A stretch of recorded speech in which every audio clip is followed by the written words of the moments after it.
We are coming live to you from TUT in Pretoria West, and as you know that universities will be commencing with their academic programs soon, and others are still, finalizing their registration process. And of course, there are those that are, still accepting late applications online.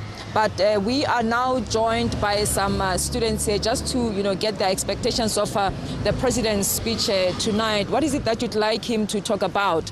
I'd like for him to address the unemployment rates to newly graduates, because I think every year he talks about the same thing, but this year I'd like him to address the expectations, how he's going to execute the employment rate. Yeah. Well, there are issues, a lot of them are affecting students. What is it that you'd like him to address pertaining to student affairs? Well, there are two main points I'd like to point out, but the first one is in the case of foreign national students. Legally, every foreign student is entitled to 20 hours of working hours per week, and I don't think a lot of companies are aware of this because we can't get jobs simply because of the foreign national status. And the second part is the NSFAS problem.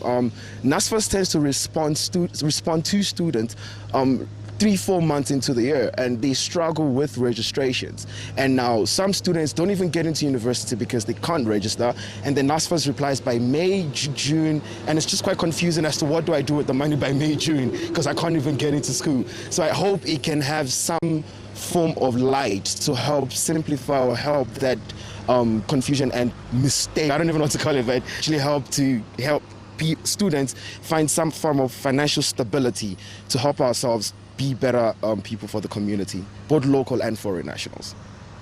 Well, the issue of accommodation remains a huge challenge. What is it that you'd like him, to talk of, especially pertaining to accommodation shortages for students, and mostly for, first-time students? Thank you very much.